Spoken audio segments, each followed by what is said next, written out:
DM news Gujarati. Deodar પંથકમાં હાડ થીજવતી ઠંડીનો ચમકારો વધતા લોકોએ તાપણાનો સહારો લીધો।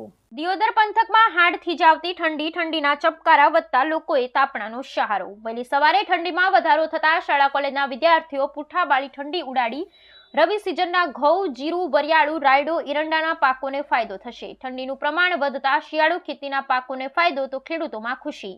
પ્રથમ ઠંડી છે, એમાં અમે સવારે વહેલા કોલેજ જવા માટે નીકળ્યા હતા તો ઠંડી બહુ હતી ત્યાંથી અમે પૂંઠા ફાડી અને હાથની ચોપડીઓ પડી જાય તેવી ઠંડી હતી, પણ મુશ્કેલી બહુ પડી રહી છે। પણ ઠંડી સારી છે અને નથી પણ સારી, તો શરીરને કસરત પણ કરવી પડશે અને ચામડીઓ પડી જાય તેવી ઠંડી છે। શું નામ આપનું? મારું નામ દરજી નિધિ ખેમાભાઈ। રાજકોટ જિલ્લાના ઉપલેટામાં હિન્દુ સમાજ દ્વારા વિશાળ રેલી યોજાઈ। બાંગ્લાદેશમાં હિન્દુઓ પર થઈ રહેલા અત્યાચારો બંધ કરાવવાની માંગ સાથે રેલી યોજાઈ।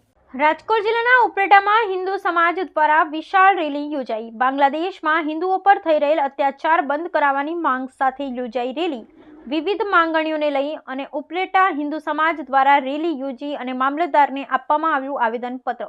ઉપલેટાના મુખ્ય રસ્તા પર હિન્દુ સમાજ દ્વારા રેલી યોજી અને સૂત્રોચ્ચાર કર્યા।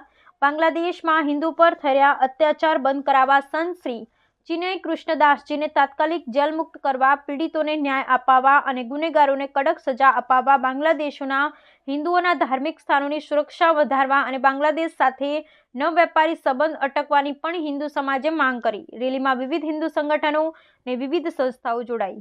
કૌશલ પરમાર, ઉપલેટા હિન્દુ સમાજ આજ રોજ સમસ્ત ઉપલેટા તાલુકા હિન્દુ સમાજની એક ભવ્ય વિશાળ મહારેલી થઈ। આની અંદર સાધુ સંતો પણ જોડાણા અને વેપારી ગણે પણ ખૂબ જ સહયોગ કર્યો। આખું ગામ સ્વયંભૂ બંધ રહ્યું અને ઉપલેટા તાલુકાના ગામડાઓમાંથી પણ હિન્દુ સમાજ આની અંદર બહોળી સંખ્યામાં જોડાણો। સરકારશ્રી પાસે અમે મામલતદાર સાહેબશ્રીને જે આવેદન આપ્યું છે એમાં અમારી માંગ છે કે જે આ બાંગ્લાદેશની અંદર હિન્દુઓ પર અત્યાચાર થઈ રહ્યા છે, આ અત્યાચાર વિરોધમાં યુએનની અંદર હિન્દુઓ તરફી અવાજ ઉપાડવામાં આવે। આ અત્યાચાર વિરોધ આપણે WTO ને જે કઈ કાયદો હોય, વર્લ્ડ ટ્રેડ ઓર્ગેનાઇઝેશન, એટલે કે આપણે જે કઈ એની સાથે વાણિજ્ય વેપાર કરીએ છીએ બાંગ્લાદેશ સાથે, એ તાત્કાલિક ધોરણે બંધ કરવામાં આવે। બેન દીકરીઓ પર જે કઈ અત્યાચારો કરવામાં આવે છે એ તાત્કાલિક ધોરણે બંધ થાય। મંદિરો તૂટે છે, મોટી સંખ્યામાં હિન્દુઓ પ્રતાડિત થાય છે, આ બધું તાત્કાલિક ધોરણે બંધ થાય અને એના માટે ભારત સરકાર એ કંઈક ને કંઈક ઠોસ પગલું પાડે। આ જ માંગ સાથે આજે મામલતદાર શ્રીને ઉપલેટા સમસ્ત હિન્દુ સમાજે આવેદન પત્ર આપ્યું છે। અસ્તુ ભારત માતા કી જય।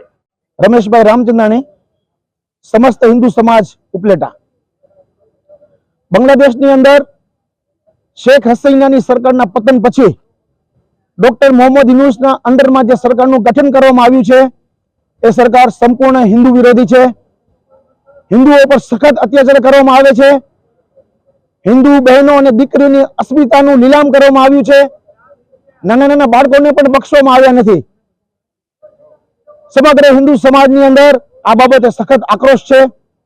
આ આક્રોશને વાચા આપવા માટે ઉપલેટાની અંદર હિન્દુ જન આક્રોશ રેલીનું આયોજન કરવામાં આવ્યું હતું। આ રેલીની અંદર ઉપલેટા અને આજુબાજુના ગામડાઓમાંથી સમગ્ર હિન્દુ સમાજ ભેગો થયો હતો અને અહીંયા એક આવેદનપત્ર આપવામાં આવ્યું હતું। અમારી ભારત સરકાર પાસે એક માંગ છે કે બાંગ્લાદેશના હિન્દુઓને વહેલી તકે બચાવવામાં આવે। 1971 ની અંદર જે મુક્તિવાહીનું ગઠન કરવામાં આવ્યું હતું એવી હિન્દુ મુક્તિવાહીનું ગઠન કરવામાં આવે। બાંગ્લાદેશના હિન્દુઓને બચાવવામાં આવે। બાંગ્લાદેશનો સંપૂર્ણ બહિષ્કાર કરવામાં આવે। બાંગ્લાદેશ સાથે ટોટલ વેપાર બંધ કરવામાં આવે। જો બાંગ્લાદેશ સાથે વેપાર બંધ થશે, બાંગ્લાદેશ આર્થિક રીતે ખતમ થશે। જે પણ પગલાં લેવામાં આવે સમગ્ર હિન્દુ સમાજ તેનું સમર્થન આપશે। અસ્તુ અસ્તુ, જય જય હિન્દુ રાષ્ટ્ર। શ્રી ધાનેરા તાલુકા યુવક પ્રગતિ મંડળ સંચાલિત આદર્શ નર્સિંગ કોલેજમાં સાયબર ક્રાઇમ અવેરનેસ પ્રોગ્રામનું આયોજન કરવામાં આવ્યું હતું। શ્રી ધાનેરા તાલુકા યુવક પ્રગતિ મંડળ સંચાલિત આદર્શ નર્સિંગ કોલેજમાં સાયબર ક્રાઇમ અવેરનેસ પ્રોગ્રામનું આયોજન કરવામાં આવ્યું હતું, જેમાં શ્રી ધાનેરા પોલીસ સ્ટેશનના પીઆઈ શ્રી એટી પટેલ સાહેબ શ્રી, ધાનેરા પોલીસ સ્ટેશનના સાયબર ક્રાઇમ ડિપાર્ટમેન્ટના હેડ કોન્સ્ટેબલ શ્રી શૈલેષભાઈ લુવા સાહેબ અને શ્રી આદર્શ નર્સિંગ સ્કૂલના પ્રિન્સિપાલ શ્રી મહેન્દ્રસિંહ રાઠોડ સાહેબ ઉપસ્થિત રહ્યા હતા. આ કાર્યક્રમમાં શ્રી શૈલેષભાઈ લુવા સાહેબે વિદ્યાર્થીઓને સાયબર ક્રાઇમ વિશે થતા ફ્રોડ વિશે માહિતી આપવામાં આવી હતી, જેવા કે સ્માર્ટફોન, સોશિયલ મીડિયા અને કોલિંગના આધારે થતા સાયબર ક્રાઇમ વિશે સમજાયું હતું અને સાયબર ક્રાઇમથી કઈ રીતે પોતે બચી શકાય અને પોતાના પરિવારજનોને પણ મદદ કરી શકાય એની વિશે સરસ વર્ણન કરવામાં આવ્યું હતું. વિધાનસભાના અધ્યક્ષ શંકરભાઈ ચૌધરીના હસ્તે થરાદના મોટી પાવડ ખાતે નવનિર્મિત હોસ્ટેલ સંકુલનું કરાયું લોકાર્પણ. વિધાનસભાના અધ્યક્ષ શ્રી શંકરભાઈ ચૌધરીના હસ્તે થરાદના મોટી પાવડ ખાતે નવનિર્મિત હોસ્ટેલ સંકુલનું કરાયું લોકાર્પણ. રૂપિયા 815.35 લાખના ખર્ચે નવનિર્મિત હોસ્ટેલ સંકુલમાં 200 દીકરીઓ રહી શકે સહિત અનેક સુવિધાઓ ઊભી કરાઈ. શિક્ષણ એટલે માત્ર પુસ્તકનું જ્ઞાન નહીં, પરંતુ વ્યક્તિનો સર્વાંગી વિકાસ. અધ્યક્ષ શ્રી શંકરભાઈ વિદ્યાર્થીઓને માતૃ, પિતૃ તથા અતિથિ દેવો ભવના સંસ્કાર ઘર સાથે શાળામાં પણ અપાય તે જરૂરી. વ્યસન મુક્તિ તરફ સમાજના લોકો આગળ આવે તે જરૂરી. અધ્યક્ષ શ્રી શંકરભાઈ ચૌધરી. સમગ્ર શિક્ષા પ્રોજેક્ટ અંતર્ગત થરાદ તાલુકાના મોટી પાવડ ખાતે કસ્તુરબા ગાંધી બાલિકા વિદ્યાલયના નવીન હોસ્ટેલ સંકુલનું લોકાર્પણ વિધાનસભા અધ્યક્ષ શંકરભાઈ ચૌધરીના હસ્તે કરાયું હતું.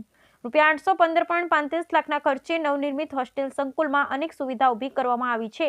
એક સાથે 200 વિદ્યાર્થીઓ રહી શકે તે મુજબ આધુનિક સુવિધાઓથી સજ્જ ભવનનું નિર્માણ કરાયું છે.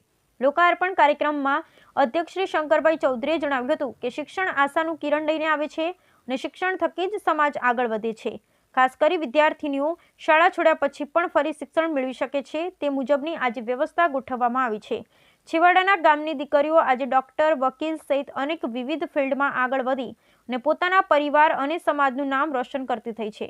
તેમણે જણાવ્યું કે તત્કાલીન મુખ્યમંત્રી અને વર્તમાન વડાપ્રધાન શ્રી નરેન્દ્રભાઈ મોદીની દીર્ઘદ્રષ્ટિના પરિણામો આજે આપણે જોઈ શકીએ છીએ. રાજ્યમાં શાળા પ્રવેશોત્સવ, કન્યા કેળવણી સહિત અનેક યોજનાઓ અમલી બનાવી વડાપ્રધાન શ્રીએ હર હંમેશા દીકરીઓના શિક્ષણની ચિંતા કરી છે. વડાપ્રધાન શ્રીએ સરહદી જિલ્લો બનાસકાંઠાને શિક્ષણમાં આગળ લાવવા જહેમત ઉઠાવી છે. તેમણે કહ્યું, શિક્ષણ એટલે માત્ર પુસ્તકીય જ્ઞાન નહીં, પરંતુ વ્યક્તિનો સર્વાંગી વિકાસ થાય છે. ઋષિઓની પરંપરા ભારતીય શિક્ષણ સાથે જોડાયેલી છે. યોગ ધ્યાનથી લઈ શારીરિક કૌશલ્ય શીખવાડવાનું કામ શાળાઓમાં થઈ રહ્યું છે. વિદ્યાર્થીઓનો માતૃદેવો ભવ, પિતૃદેવો ભવ તથા અતિથિ દેવો ભવના સંસ્કાર ઘર સાથે શાળામાં પણ આપવામાં આવે તે જરૂરી છે. અધ્યક્ષશ્રીએ જણાવ્યું કે શિક્ષણની સાથે સમાજમાં વ્યસન મુક્તિ તરફ લોકો આગળ આવે તથા એક અભિયાન રૂપે આગળ વધારવા અપીલ કરી હતી. આ કાર્યક્રમમાં કસ્તુરબા ગાંધી વિદ્યાલયમાં અભ્યાસ કરેલ, વર્તમાનમાં ઉચ્ચ અભ્યાસ કરી રહી છે એવી દીકરીઓનું સન્માન વિધાનસભા અધ્યક્ષશ્રી તથા મહાનુભાવના હસ્તે કરાયું હતું. આ કાર્યક્રમમાં પૂર્વ સાંસદ શ્રી પરબતભાઈ પટેલ, જિલ્લા પ્રાથમિક શિક્ષણાધિકારી વિનુભાઈ પટેલ, જિલ્લા ખરીદ વેચાણ સંઘના ચેરમેન શ્રી બાબરાભાઈ ચૌધરી, મામલતદાર શ્રી, તાલુકા વિકાસ અધિકારી, જિલ્લા અગ્રણી શ્રી ડીડી રાજપૂત, શ્રી વિજય ચક્રવર્તી, શ્રી રૂપસીભાઈ પટેલ, ખેડૂત અગ્રણી શ્રી મદન પટેલ, એપીએમસી થરાદના ડાયરેક્ટર શ્રી સહિત મોટી સંખ્યામાં ગ્રામજનો અને વિદ્યાર્થીઓ ઉપસ્થિત રહ્યા હતા.